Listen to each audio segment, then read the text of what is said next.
नसीब का लिखा एक रोचक कहानी। 15वीं सदी की यह कहानी है। किसी एक गांव में बहुत ज्ञानी पंडित रहा करता था। पंडित आजू बाजू के सारे ही गांवों में बहुत प्रख्यात था और इसी वजह से धनवान भी। पंडित का परिवार ज़्यादा बड़ा नहीं था।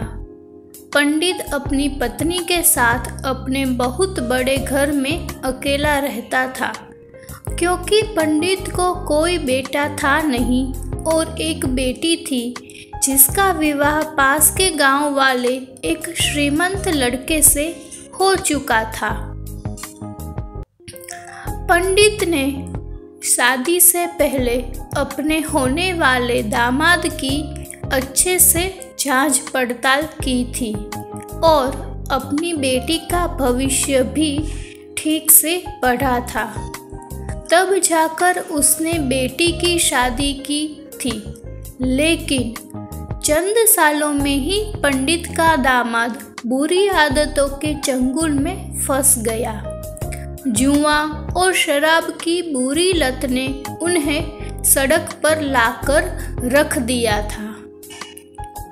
अपने बेटी की ऐसी दुर्दशा देखकर पंडित की पत्नी काफ़ी दुखी होती थी और अक्सर पंडित को कहा करती थी, तुम जाकर उनकी मदद कर आओ। पंडित हमेशा अपनी बीवी को यह कहकर उनकी मदद करने के लिए मना कर देता था कि अभी कुछ समय तक उनका बुरा वक्त चलना है। हम चाहे कितनी ही कोशिश कर ले, जो उनके नसीब में नहीं है वह उन्हें नहीं मिल पाएगा। पंडित की ऐसी बातों से उसकी पत्नी काफ़ी दुखी हो जाया करती थी और मन ही मन में सोचती थी कि कैसा स्वार्थी पिता है, अपनी बेटी को इतने कष्टों में देखकर भी उसकी मदद करने के लिए मना करता है। आखिर भगवान ने जो इतना सारा धन धान्य दिया है उसका क्या करेंगे? हमें कोई और औलाद भी तो नहीं है, ले देकर एक यही बेटी है और उसके लिए भी कुछ नहीं करोगे तो किसके लिए करोगे? पंडित ऐसा नहीं सोचता था। ऐसा नहीं है कि पंडित अपनी पुत्री से प्रेम नहीं करता था, लेकिन उसने अपनी पुत्री की कुंडली इतने अच्छे से पढ़ी थी और वह यह पहले से ही जानता था कि वह चाहे किसी भी लड़की से शादी करे, लेकिन जीवन में यह समय आने वाला ही था और बिना इसे भुगते उसका छुटकारा नहीं मिलने वाला था। एक दिन खाने पीने के लिए भी मोहताज हो चुके पंडित के बेटी और दामाद उसके घर पर आए। पंडित ने और उसकी बीवी ने दोनों को खूब आदर सत्कार किया और खूब अच्छा खाना खिलाया।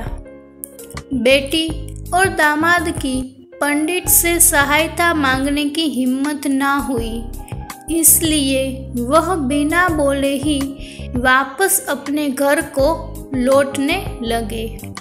लेकिन माँ तो माँ होती है।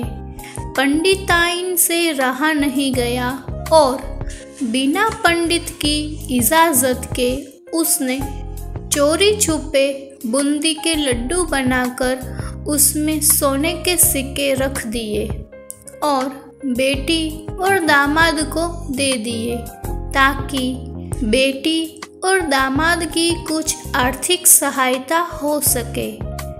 पंडिताइन यह भी जान गई थी कि बेटी और दामाद शर्म के मारे उनसे मदद नहीं मांग रहे थे, इसलिए उसने बेटी और दामाद को भी लड्डुओं में छिपे सिक्कों के बारे में कुछ नहीं बताया।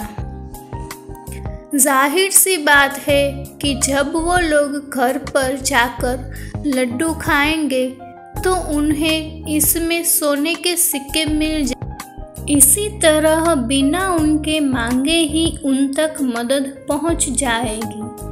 सोचकर पंडिताइन मन ही मन अपने बेटे की मदद करने के लिए खुश होने लगी। पंडित के दामाद और बेटी उन दोनों का आशीर्वाद लेकर अपने घर के तरफ रवाना हो गए।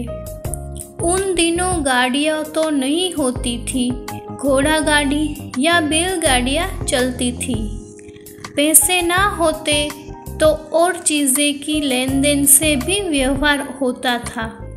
बेटी और दामाद का गांव पंडित के घर से कोसों दूर था।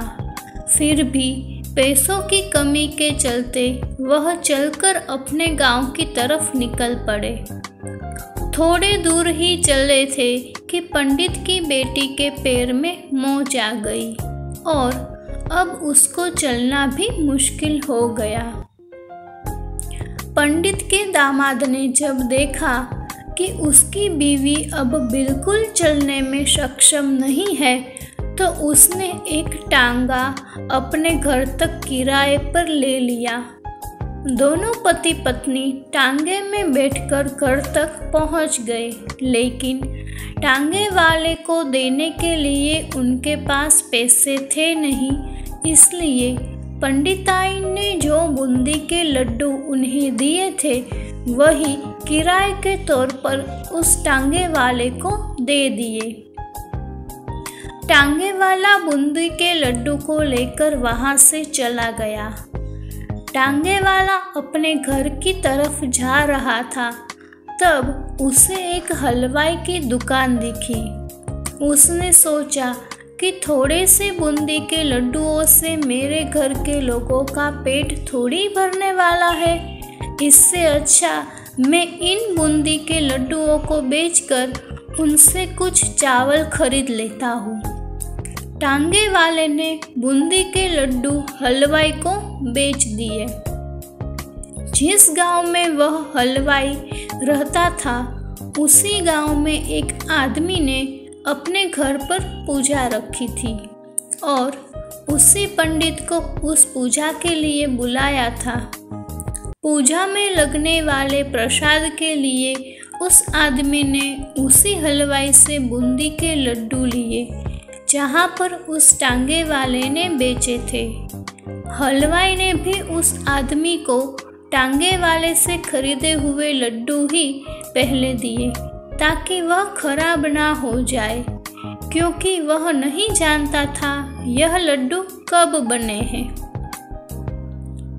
पूजा खत्म होने पर दक्षिणा और बूंदी के लड्डू लेकर जब पंडित अपने घर आया और खाना खाने बैठा, तो प्रसाद में लाए बूंदी के लड्डू खाते वक्त लड्डू से सोने का सिक्का निकला। इसी घटना को देखकर पंडिताइन की आंखों से आंसू बहने लगे। पंडित ने जब पंडिताइन से उसके रोने का कारण पूछा, तो पंडिताइन ने पंडित को सब कुछ बताया और पंडित से उनकी बातों पर भरोसा ना करने के लिए माफ़ी मांगी। पंडित ने पंडिताइन के आंसू पोंछे और कहा कि तुम्हारी तरह मैं भी हमारी बेटी को बहुत प्रेम करता हूँ, लेकिन अगर हम उसकी अब मदद करते हैं तो हम दामाद हमसे हमेशा ऐसे ही मदद की अपेक्षा रखेगा और अपनी बुरी आदतों को कभी नहीं छोड़ेगा। पंडिताइन भी अब पंडित की बातों से सहमत हो गई। 2-3 महीने बीत गए। पंडित के दामाद और बेटी फिर से एक बार उसके घर आए और इस बार उनकी परिस्थिति पहले से बेहतर थी, क्योंकि पिछली बार खाली हाथ जाने के बाद दामाद ने नया काम शुरू किया था और अपनी सारी बुरी आदतों को भी छोड़ दिया था। दोस्तों, नसीब का लिखा नहीं बदलता। यह कहानी आपको कैसी लगी? क्या आप भी नसीब पर भरोसा रखते हैं या फिर आप उन लोगों में से हैं जो अपना नसीब खुद अपने हाथों से लिखना चाहते हैं? हमें कमेंट में बताएं। अगर आपको ये कहानी अच्छी लगी हो तो इसे लाइक करें, शेयर करें और ऐसी ही मज़ेदार कहानियाँ और सुनने के लिए मेरी चैनल को सब्सक्राइब कीजिए।